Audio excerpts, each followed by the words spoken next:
Enjoy a new audio story.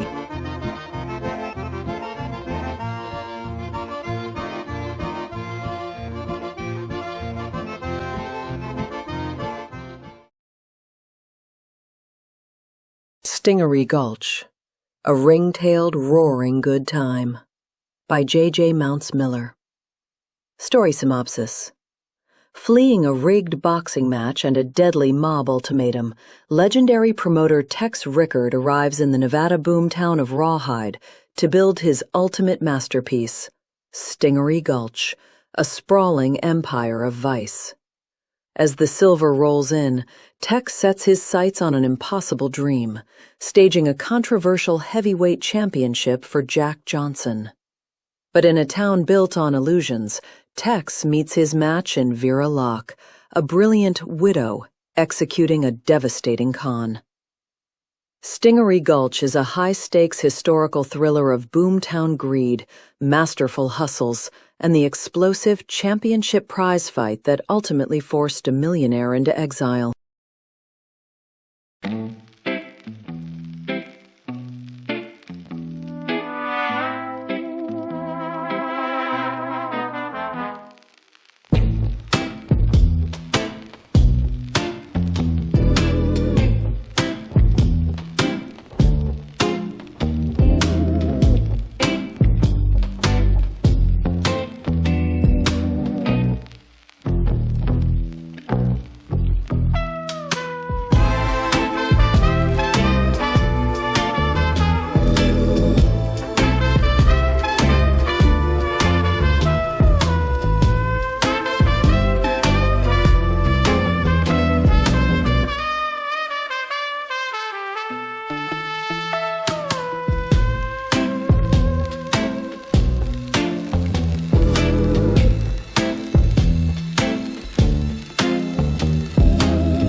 Stingaree Gulch, A Ring-Tailed Roaring Good Time.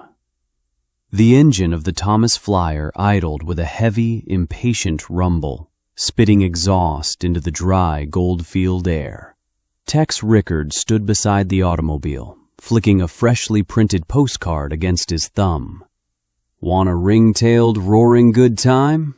Tex Rickard's Stingaree Gulch offers it all to sporting gentlemen. Honest gaming, 24 dance halls with their own orchestras, exotic pleasure houses with 600 girls on the line, all nations, all colors. Show this postcard at any establishment and Tex will buy you a drink. It was a bold promise for tomorrow, mostly to help him outrun the deadly mistakes of yesterday. By all rights, after staging the legendary Gans-Nelson fight, Tex should have been the richest man west of the Mississippi. But there was the little matter of Johnny Mays and his Philadelphia group. They had paid in advance for Joe Gans to hit the canvas in the 16th round. Instead, the fight dragged into a brutal 42-round bloodbath, the last 24 of which Gans fought with a broken left hand. Historians were already calling it the greatest middleweight bout ever fought. Johnny Mays, however, didn't give a damn about history. He cared about his money. When Mays cornered Blom, Tex's ever-present giant German enforcer, and delivered a blunt, make it right or else ultimatum, Tex hadn't needed to think twice. A dead gambler spends no money. Within 48 hours, Tex dumped his massive, highly profitable northern saloon to Mays for a fraction of its true worth. "Bags are loaded, boss," Blom grunted, tossing the last leather grip into the back of the flyer. Tex pulled out his gold pocket watch, checked the time, and nodded. To ensure Mays didn't send gunmen after them on the open road, Tex had arranged one final distraction. On his way out of town, he had a courier deliver Mays the deed to the finest brick house in Nevada, sold for a single silver dollar. It was a steal the mobster wouldn't be able to resist, and a cheap price to keep Tex's scalp attached to his head. "Put it in gear, Blome," Tex said, climbing into the passenger seat. "We're going to Rawhide." Nat Goodwin had practically begged him to come. The vaudeville comedian turned theater tycoon had bragged of his $2 million fortune right before getting fleeced by master conman George Graham Rice. Rice had talked Goodwin into dropping nearly $200,000 on 6 Hooligans Hill mining claims just outside Rawhide, using a bribed state engineer to fake the yields. Tex had no interest in swinging a pickaxe. Hard labor in Texas as a teenager had cured him of that ambition, and the Yukon had taught him that the real gold was mined at the faro tables and the bar. But Rawhide offered a golden opportunity, a narrow, dirt road canyon leading right up to Goodwin's claims. It was a tight, treacherous strip of land shaped like a stingaree fish. It was close enough to a respectable town to draw a crowd, but entirely outside the reach of its laws. As the Thomas Flyer lurched forward, leaving Goldfield and Johnny Mays in the dust, Tex slipped the postcard into his breast pocket. Stingaree Gulch was waiting.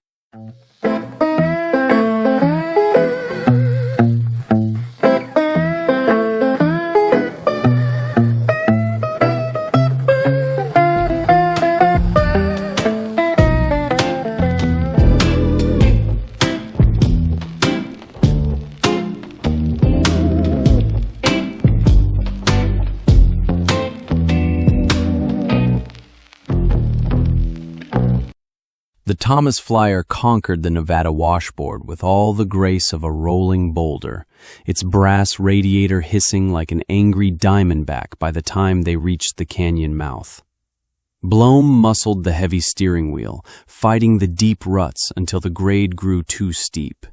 He threw the brake lever and killed the engine. The sudden silence of the desert rushed in, broken only by the ticking of the overheated motor and the relentless howl of the wind funneling through the rock walls. "This is it, boss?" Blome asked, his thick German accent clipping the words.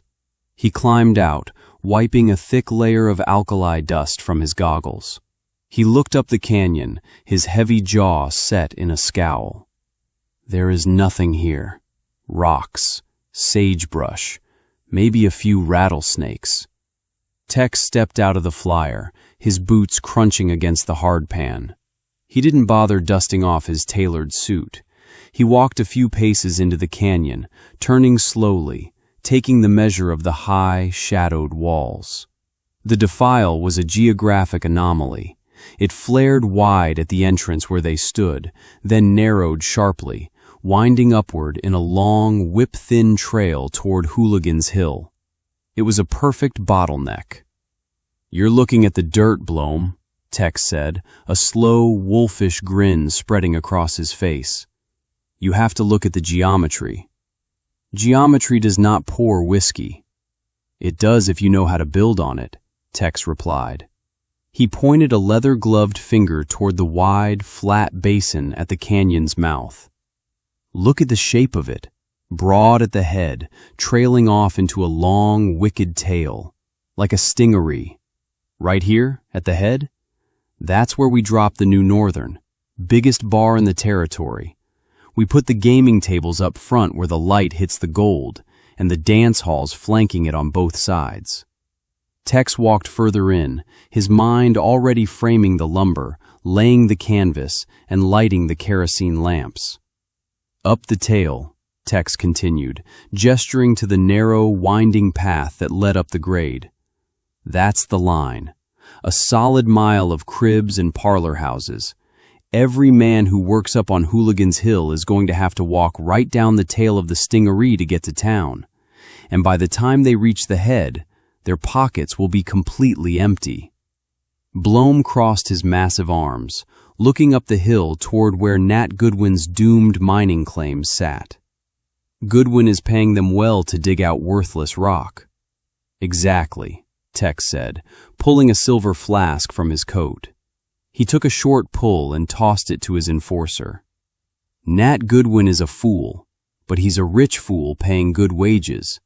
Those miners are going to be breaking their backs in the dark all day. When they come down that hill, they aren't going to want a quiet evening. They're going to want exactly what my postcard promised them.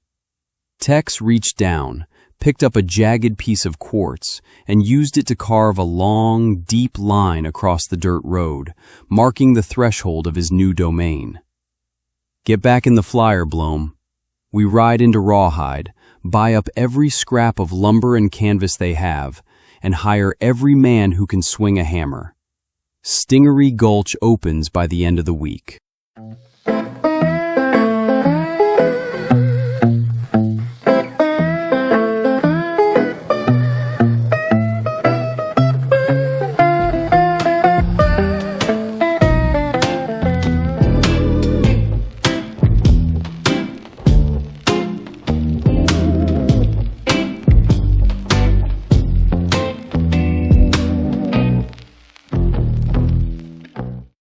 By sunset on Friday, the canyon smelled of fresh-cut pine, cheap rosewater, and wet paint. By midnight, those scents had been entirely swallowed by the thick, intoxicating musk of cigar smoke, spilled whiskey, and the sweat of 1,000 desperate men. Standing on the raised landing of his newly minted northern saloon, Tex Rickard looked out over an empire of glorious, manufactured chaos. It was a masterpiece of temptation. He had promised a ring-tailed, roaring good time, and he was delivering it at a deafening volume. 24 different dance halls lined the wide head of the canyon, each boasting its own orchestra. Ragtime pianos clashed with weeping fiddles and blasting brass cornets, creating a magnificent, riotous wall of sound that echoed off the canyon walls. Out in the dirt street, miners shoved past each other, waving Tex's printed postcards like golden tickets. "Boss!" Blome's voice boomed over the din. The giant German shoved his way up the stairs, a canvas bank sack gripped in each of his massive fists. He was sweating through his suit, but his eyes were wide with a rare, manic energy. "The cages are already running out of silver. They are paying in gold dust and company scrip." "Take the scrip, but discount it 10%, Tex shouted back, never taking his eyes off the floor. "And tell the dealers to speed up the hands. I want the cards moving." Tex stepped to the railing and looked past the saloon doors, up toward the narrow canyon pass, the tail of the Stingaree. It was glowing against the black Nevada sky. 600 red lanterns hung outside a mile of canvas tents and hastily built wooden cribs. The line was alive. Just as Tex had predicted, Nat Goodwin's overpaid miners had dropped their picks the second the whistle blew and marched straight down Hooligan's Hill. They came down the tail with heavy pockets, and by the time they reached the northern at the bottom, they were practically throwing their wages at the roulette tables, the faro dealers, and the bartenders pouring Kentucky bourbon. Down on the main floor, a scuffle broke out at a poker table. A dust-covered miner leaped to his feet, overturning a chair and grabbing the dealer by the lapels. Before Tex could even signal, Blome was moving. The enforcer descended the stairs with frightening speed. He didn't draw a weapon. He didn't need to. Blome simply grabbed the furious miner by the back of his collar and the seat of his canvas trousers, lifted him entirely off his feet, and hurled him through the swinging saloon doors into the dusty street. Blome dusted his hands, turned to the stunned table, and pointed a thick finger at the cards. "Honest gaming," he barked. "Play." The dealer swallowed hard, straightened his tie, and began to shuffle. Tex smiled, pulling a cigar from his vest pocket and striking a match against the wooden railing. He had left Goldfield by the skin of his teeth, trading a fortune for his life. But as he listened to the clinking of glasses and the relentless scrape of chips across felt, he knew he hadn't just recovered his losses. Johnny Mays could have Goldfield. George Graham Rice could keep selling fake dirt to Nat Goodwin. Tex Rickard was mining the miners, and he had just struck the mother lode. Tex looked up the hill to where the massive arc lights were ensuring that construction continued 24 hours a day. During his very first week, Tex Rickard netted nearly $25,000 from the Gulch. He knew as soon as the new road was complete, his take would double. And the town of Rawhide had just hired 300 Greek workers to finish the road as quickly as possible. He decided to triple his last order for the printed postcards. His hired agents passed them out everywhere. They met ships arriving in port, greeted trainmen as they completed their shifts, visited hundreds of mining towns and factories, and were welcome guests at many lodge meetings. Volume. Tex wanted to be ready for volume.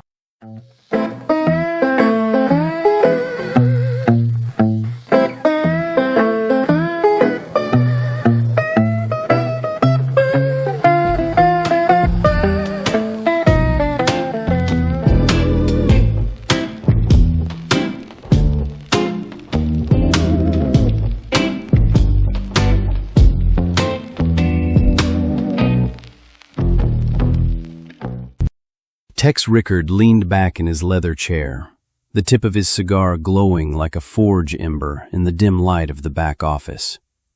Spread across the scarred oak desk before him were blueprints for his new establishment, a palace of vice and velvet that would make the rough-hewn miners and newly rich cattlemen empty their pockets with a smile. He tapped a manicured finger against the architectural drawings. His instructions to his enforcer were simple, but the execution required finesse. "Get me girls, Blome," Tex said, his voice a low, gravelly drawl that commanded absolute attention. "Buy out as many working bagnios as you can. Offer the madams top dollar to relocate. Whatever they're making now, tell them I'll double it. Promise them ornate facilities. We're talking brass fixtures, actual electric lights, and flush lavatories. No more outhouses in the freezing mud." He leaned forward, locking eyes with the giant German standing on the other side of the desk. "We'll give them first-rate protection and put them on a strict commission system. None of this back-alley robbery. Everything will be on the up and up. Treat it like a bank, and it'll pay like a mint." Blome, a mountain of a man whose tailored suits barely contained the thick slabs of muscle beneath, gave a slow, deliberate nod. "You need a certain kind of woman to run a place like that, boss, not the usual alley cats." "Exactly," Tex agreed, pointing the burning end of his cigar at Blome. "Find me good mamas, women who know how to balance a ledger and keep a house in line. She needs to run a clean place. I mean that literally, Blome. Make her girls take regular baths, rose water, and French soap." Tex stood, pacing the short length of the room. His vision was clear, cutting through the typical grime of boomtown enterprise. "I don't want any boozed-up women stumbling down my staircases, and absolutely no pipe smokers. No opium, no laudanum drunks. It brings the wrong kind of heat and ruins the illusion. We're going to run a top-shelf place, a gentleman's oasis. The men will gladly pay double for our kind of entertainment, provided we make them feel like kings." Blome knew exactly where to start. 3 days later, the rhythmic clatter of the eastbound train deposited the giant German into the soot-choked, bustling heart of St. Louis. He bypassed the cheap saloons and the waterfront dives, making his way to the city's more polished Tenderloin district. He was looking for a particular madam, a woman whose reputation for discretion and high earnings was legendary among the sporting crowd. He knew her well, because long before she draped herself in silk and southern mystique, they had run the same cold streets back in the old country. Like him, she was from Dresden. Her name had originally been Frida. Now, the brass plaque beside the heavy oak door of her establishment read, Madame Cora Belmont. When Blome was ushered into her private parlor, the air was thick with the scent of jasmine and expensive wax. Cora sat at a vanity, dressed in a sweeping velvet gown. She was a striking woman, radiating a practiced, aristocratic charm. She claimed to be from New Orleans, and speaking flawless, accented French was just one of her many carefully honed skills. Blome, she purred in a molasses-thick drawl, turning to appraise the giant. To what do I owe the pleasure of this intrusion? Blome closed the heavy parlor door, cutting off the tinny piano music drifting from the floor below. He dropped his coat onto a fainting couch and switched effortlessly to his native tongue. Drop the Creole act, Frida, Blome rumbled in crisp, guttural German. I am here on behalf of Tex Rickard, and I brought a very large checkbook. Pack your trunks. We are going to build a palace. Cora's eyes flashed with calculating interest. The Southern belle vanished instantly, replaced by the sharp, pragmatic businesswoman from Dresden. Tell me about the plumbing, she replied in perfect German, gesturing to a velvet chair. And then tell me about the money.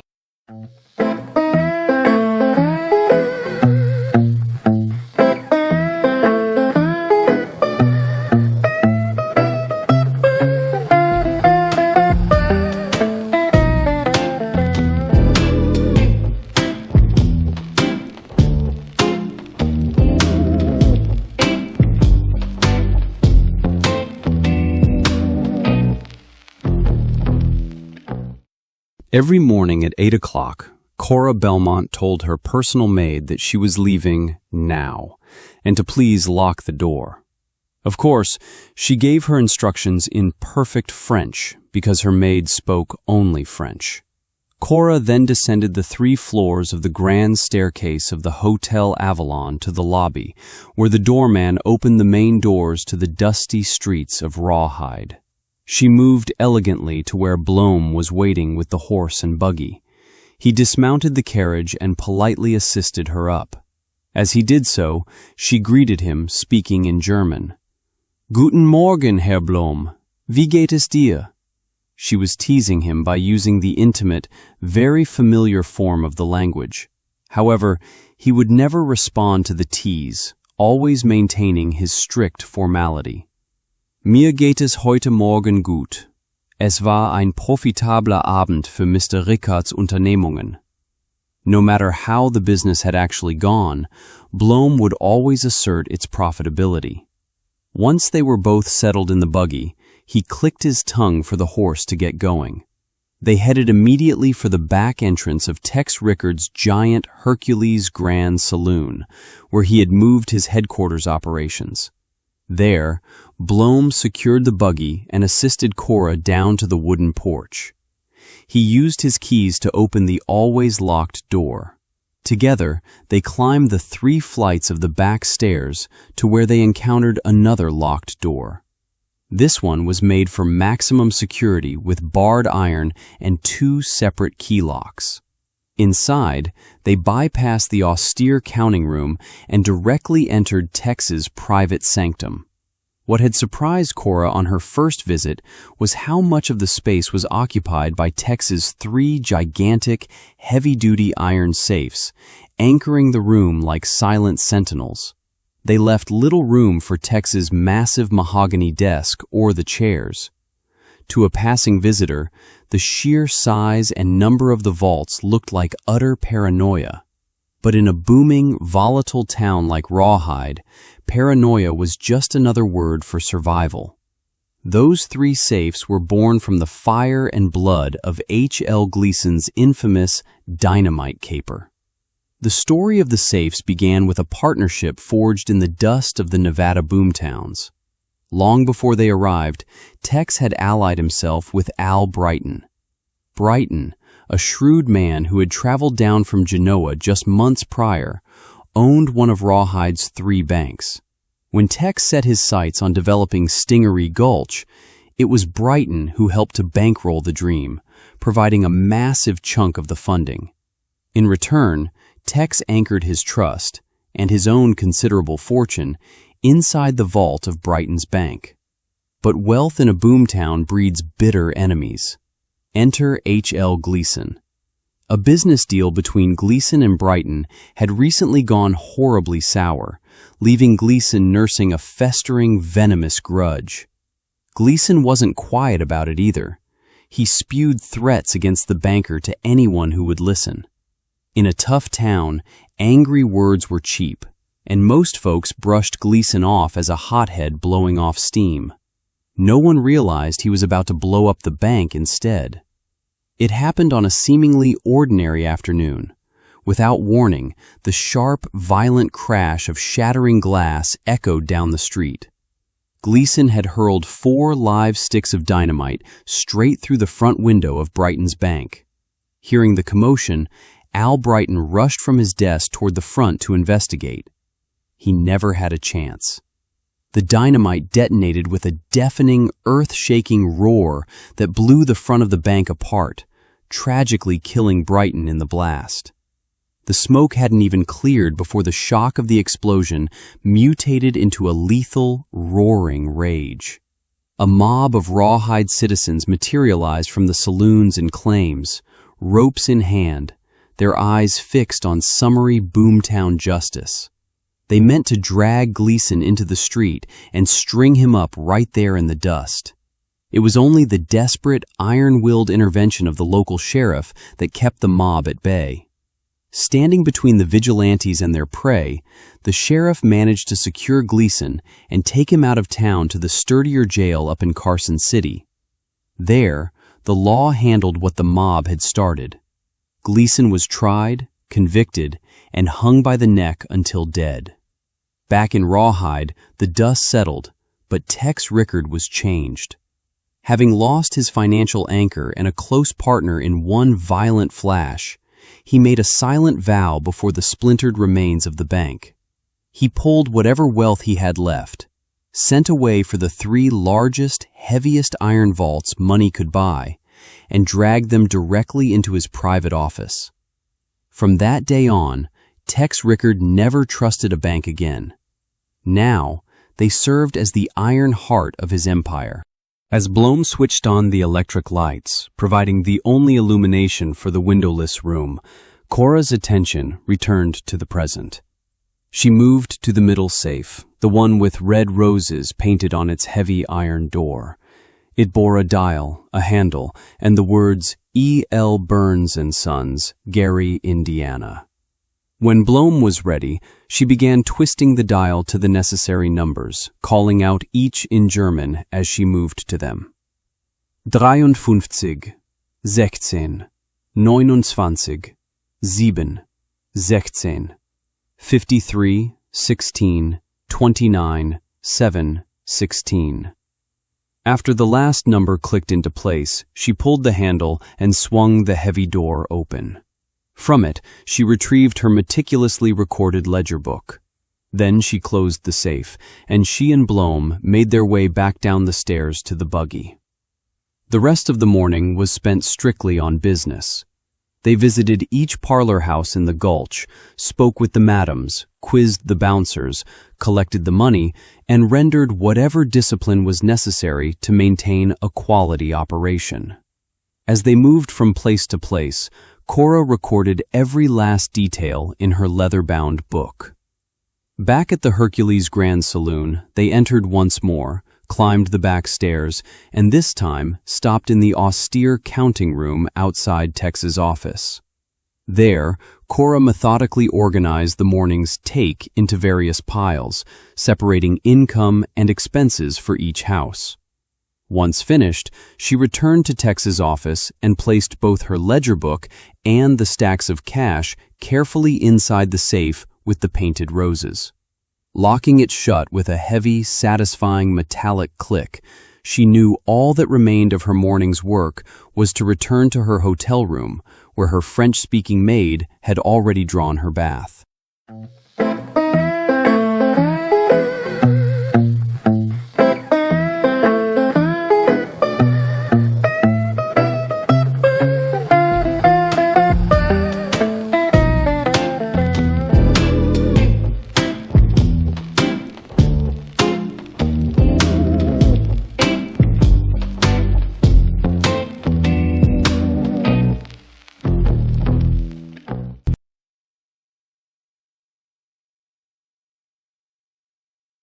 The dust in Rawhide was as persistent as the swindlers, clinging to the wool suits of men who traded shares in holes that held no gold. Tex Rickard sat at a corner table in his newly finished Hercules Grand Saloon, ignoring the frantic din of the stock peddlers at the bar. Spread before him were 3 crumpled telegrams, all rejections. He needed to build a fight. Not just any fight, but a heavyweight championship bout for Jack Johnson. Jack was a friend, a titan in the ring, and currently the most hated man in America for having the audacity to be black, brilliant, and entirely unapologetic. Every potential backer Tex approached gave the same answer. It's too dangerous. Nobody will host him. The public will riot. Tex needed deep pockets and ironclad connections, and the men in Rawhide were offering neither. The heavy scent of rose water and expensive French powder cut through the stale cigar smoke before Tex even looked up. "They told me I might find you counting your troubles at the bottom of a glass, Mr. Rickard." Tex glanced up. Standing before him was a woman who decidedly did not belong in the Nevada dirt. She was dressed in the severe black silk of mourning, but the cut was immaculate, and the veil was pinned back to reveal sharp, assessing eyes and a perfectly composed smile. "It's prune juice, ma'am. Can't do whiskey anymore." Tex stood, removing his Stetson out of habit. "But I'm afraid you have me at a disadvantage, ma'am. I don't believe we've met." "We haven't," she said, taking the liberty of seating herself opposite him. She stripped off a black kid leather glove. "But you knew my late husband, or at least, you knew his circle. I am Mrs. Vera Locke, widow of William Locke." Tex's brow furrowed for a fraction of a second before the name clicked. Big Bill Locke, the Cincinnati circuit. "Raleigh Graham's associate," Tex said, his tone shifting from polite dismissal to cautious interest.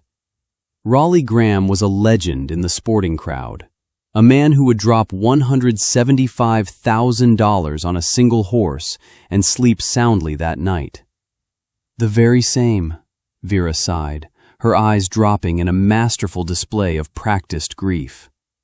"Bill left me far too soon, but he also left me with a rather substantial estate and a network of gentlemen who prefer the quiet handling of loud affairs. Men like Bat Masterson, Wyatt Earp." She paused, letting the heavyweight names land. "Men who understand the fight game." Tex slowly sat back down, leaving his glass untouched. "I'm sorry for your loss, Mrs. Locke, but Rawhide is a rough place for a widow, especially one with a substantial estate. The wolves here will sell you a gold mine that's nothing but sand." "I am not in the market for sand, Mr. Rickard," Vera said smoothly. Her eyes flicked down to the crumpled telegrams on the table. "I am in the market for a spectacle. Raleigh always told Bill that a smart backer buys when the crowd is terrified. And from what I hear out of San Francisco and Chicago, all of America is terrified of Jack Johnson." Tex froze. He had been keeping his plans as quiet as possible, floating inquiries only to a select few. "Word travels, Tex," she said, using his first name with a familiarity that felt strangely earned. "You have the fighter. You have the vision.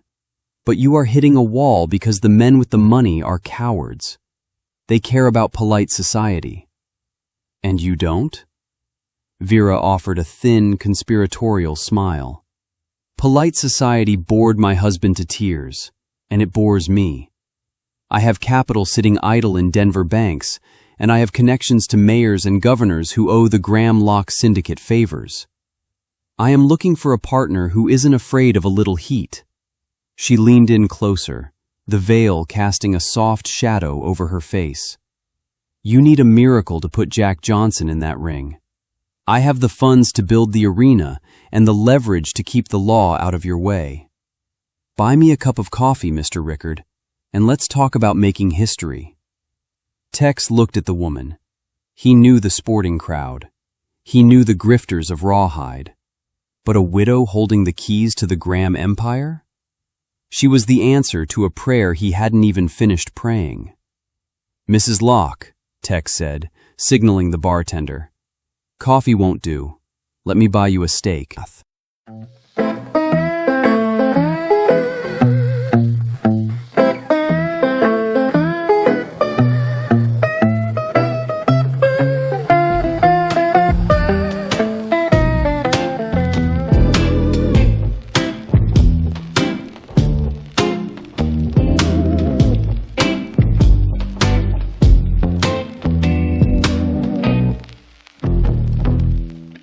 The Hercules Grand Saloon's private dining room offered a thin illusion of quiet, the heavy velvet curtains muting the roar of the stock peddlers outside.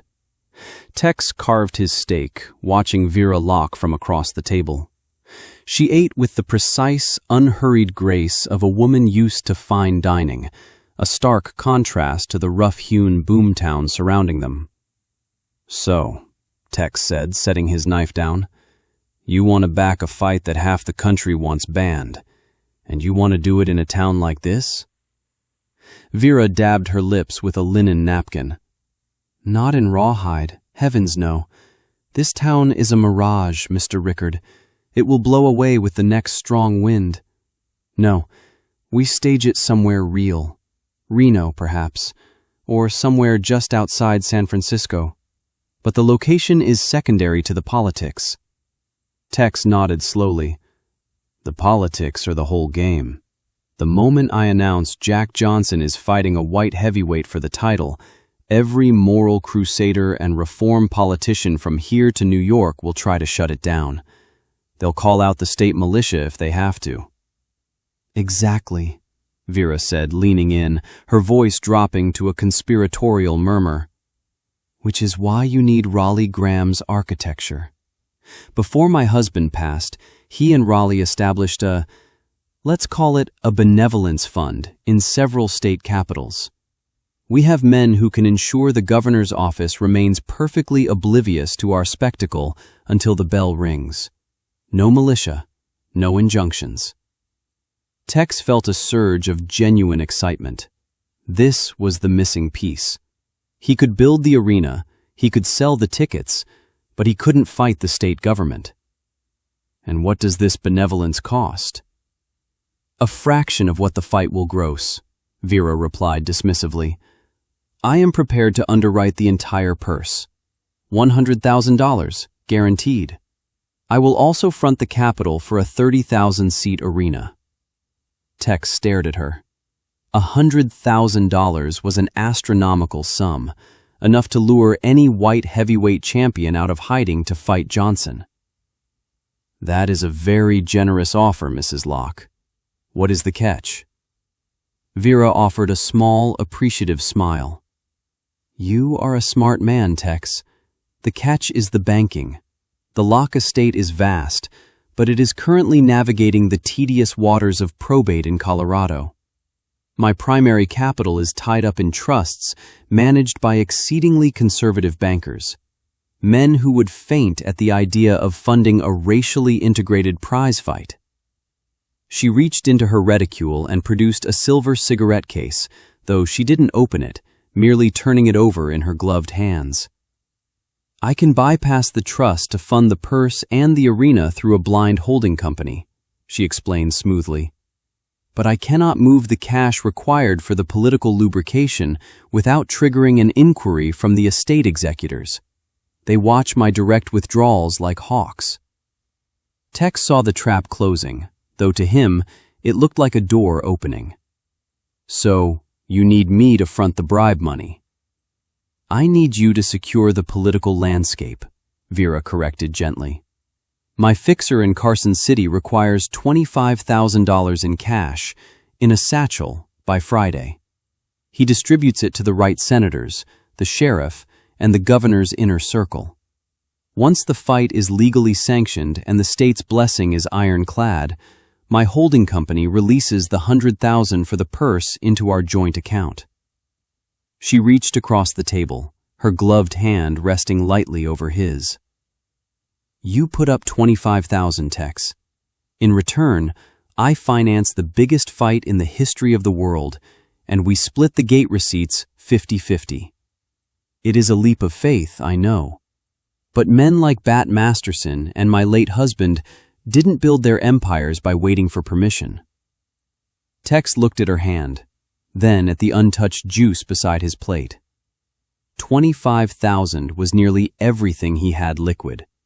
It was a massive risk, but the names she dropped, the cool confidence of her demeanor, and the desperate, burning desire to see Jack Johnson crowned champion clouded his usually sharp judgment. It wasn't just an investment, it was a crusade, and Vera Locke had just handed him the sword. $25,000, Tex murmured, his mind already calculating which of his 3 safes held the necessary cash. By Friday. By Friday, Vera confirmed, her eyes soft, her trap perfectly, flawlessly sprung.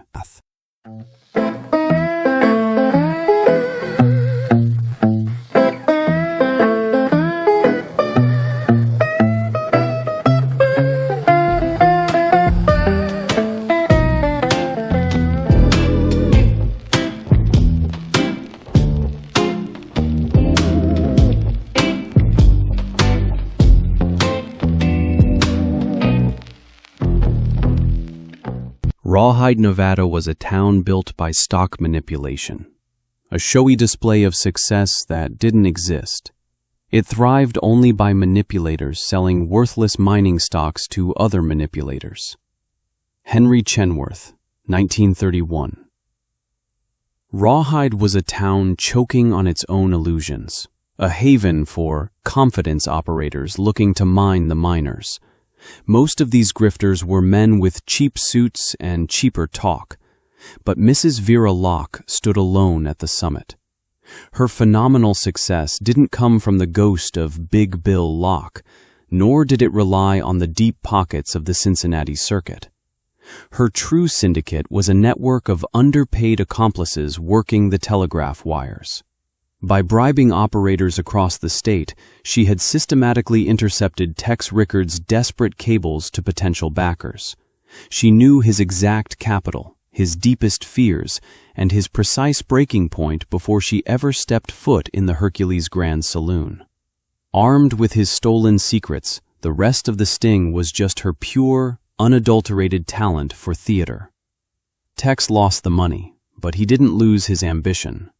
Bruised but unbowed, he eventually willed his fight of the century into existence. On July 4, 1910, under a blistering sun, he achieved the impossible.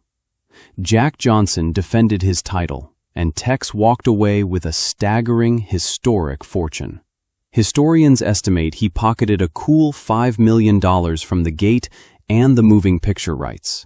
He had built his spectacle. But he couldn't control the shockwave.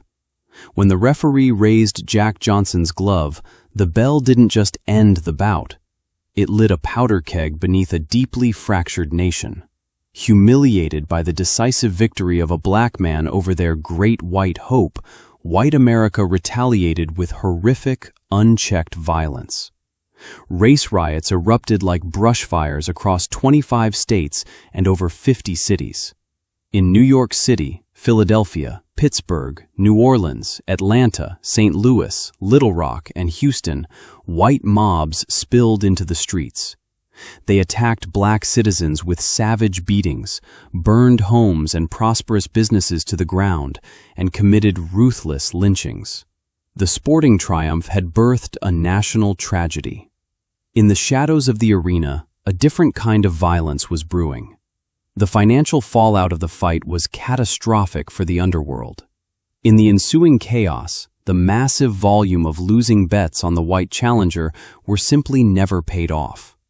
Powerful bookies, violent gambling syndicates, and mob enforcers were left holding millions in absolutely worthless paper markers.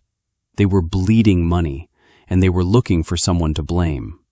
Tex Rickard looked at the burning cities, the furious syndicates, and his own bursting bank accounts. With the heat of a fractured nation and the ire of the criminal underworld breathing down his neck, the harsh Nevada desert suddenly lost its appeal. Looking at a map of the world, Tex found it immensely, urgently convenient to quietly board a ship heading south. Leaving the ashes of the American spectacle behind him, he took his millions and disappeared into the quiet, untouchable expanses of Paraguay, deciding that a sprawling cattle ranch was a much safer bet than the fight game. At least for now.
Appaloosa Radio offers a new work in historical fiction, Stingaree Gulch, a ring-tailed, roaring good time.